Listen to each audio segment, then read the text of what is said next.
할렐루야. 오늘은 1월 16일 토요일입니다.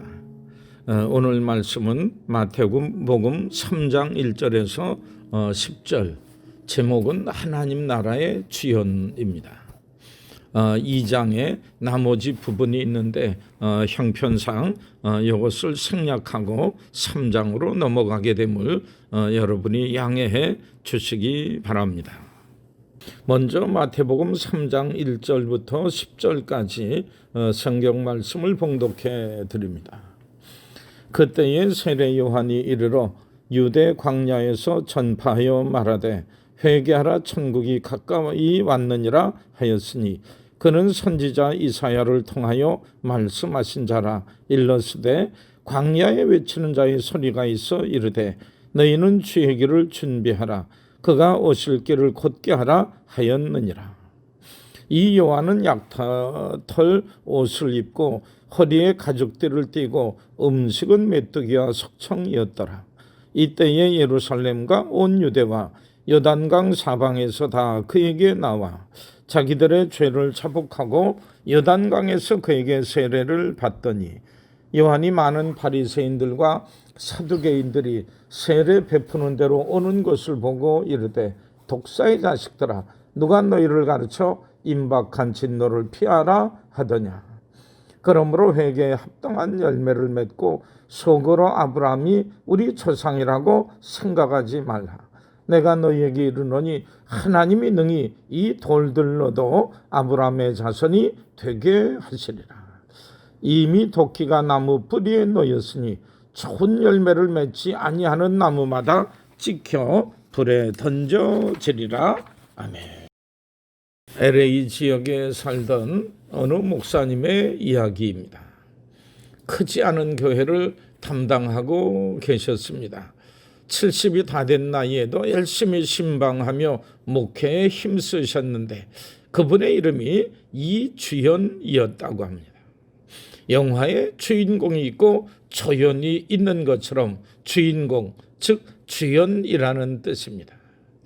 그런데 그 목사님이 본인 소개를 하는데 난 이름과 달리 한 번도 주연은 못하고 늘 조연만 하며 살았습니다 라고 겸손히 말씀을 하더랍니다.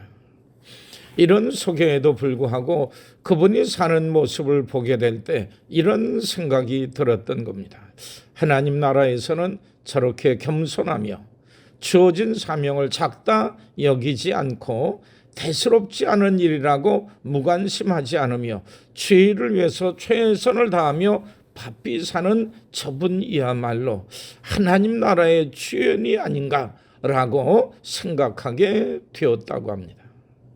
세상에서는 저연이지만 하나님 앞에서는 주연일 거라고 여겨졌다는 말씀입니다.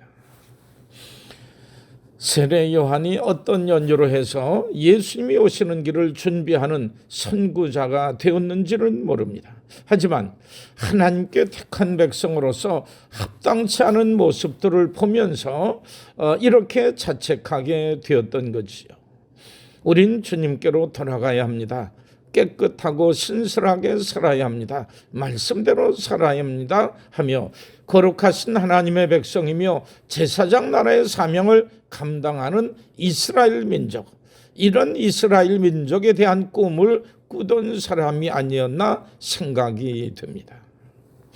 광야에서 메뚜기와 석청을 먹고 낙타 털옷을 입고 허리에 가죽띠를 띤 모습은 오직 주님만 바라보고 그분의 뜻대로 사는 모습을 보여주고 있습니다. 하나님을 향한 열심이 그를 광야에서 외치는 자의 소리가 되게 하였던 것입니다. 세상 사람들에게 예수님을 소개하고 그를 통해 하나님 나라에 들어가는 문으로 나가라고 사람들을 인도하게 된 것입니다. 성도 여러분, 우리 주님을 믿고 섬기는 나의 삶으로 다른 사람들까지 하나님의 은혜 받는 삶을 살게 할 수 있다고 하면 얼마나 좋은 일이겠습니까? 우리의 작은 신실함과 사랑과 열심도 귀중히 쓰임받는다는 것을 기억하며 늘 믿음으로 신실하게 살아가는 주님의 백성 되시기를 주님의 이름으로 축원합니다. 세례 요한의 메시지는 단 하나였습니다. 회개하라. 회개에 합당한 열매를 맺으라는 것입니다.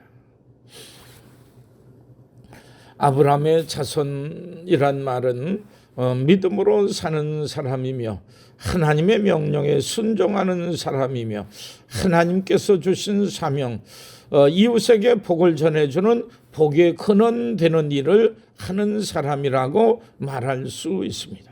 그런데 세례 요한이 보게 될 때 오늘 우리의 모습은 하나님의 영광이 떠난 예루살렘과 같이 불순종하고 불의와 탐욕과 우상 숭배가 가득한 위선적인 하나님 백성의 모습이 아니냐.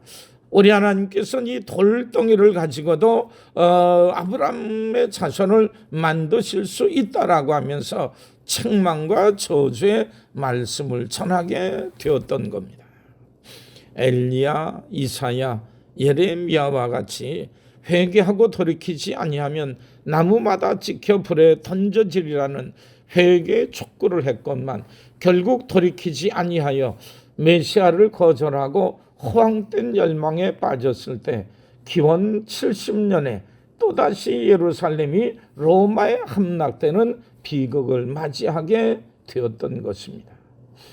이스라엘 백성들이 하나님께 순종하고 하나님의 뜻대로 살며 하나님 주신 사명을 잘 감당하게 될 때 저들은 하나님의 복을 얻어 하나님께 영광 돌리는 귀한 민족 되었었는데 하나님을 마음에서 떠나고 뜻대로 순종치 아니하게 될 때에 선지자를 통하여서 부탁하고 권면했음에도 불구하고 돌이키지 아니하게 될 때에 하나님의 영광이 떠나고 결국은 멸망하게 되었는데 세례 요한의 이런 그 외침과 예수님의 이런 그 말씀, 하나님 나라를 향해 부르고 말씀하시는 이 모든 권면을 외면하게 되었을 때에 예수님께서 세상을 떠나신 지 30여 년 후 기원 70년에는 로마에게 함락이 되는 또 다른 불행을 가질 수밖에 없었던 것입니다. 세례 요한은 조연이었지만 하나님께서 보실 때는 하나님 나라의 주연으로서 그의 사명을 잘 감당했다고 볼 수 있습니다. 그로 인해 주님 앞에 나가는 길이 열려졌고 뜨거운 관심을 가지고 예수님 앞에서 결단하게 했었던 것입니다. 그런 점에서 볼 때 세례 요한은 아주 훌륭한 조연이셨습니다. 우리들의 이 땅에서의 삶이 주연이 아닐지라도 훌륭한 조연, 성실하고 신실한 조연으로서의 삶을 살아 하나님께서 보실 때는 주연이라고 인정하는 이런 그 삶을 살 수 있기를 바랍니다. 늘 주님과 동행하는 삶이 되시기를 주님의 이름으로 축원합니다. 우리 함께 기도하시겠습니다. 말씀을 듣는 귀가 무뎌지고 회개의 눈물이 메마른 저의 일상이 얼마나 위태로운지 깨닫습니다. 주신 은혜를 특권처럼 앞세웠던 교만을 거두고 매일 살아계신 주님의 음성에 반응하게 하옵소서. 깨진 심령을 안고 주님을 바라봄으로 믿음의 열매를 맺게 하옵소서. 오늘 한날의 모든 삶을 주님 주장하시고 인도해 주시기를 원하옵고 예수님의 이름으로 간절히 기도드립니다. 아멘.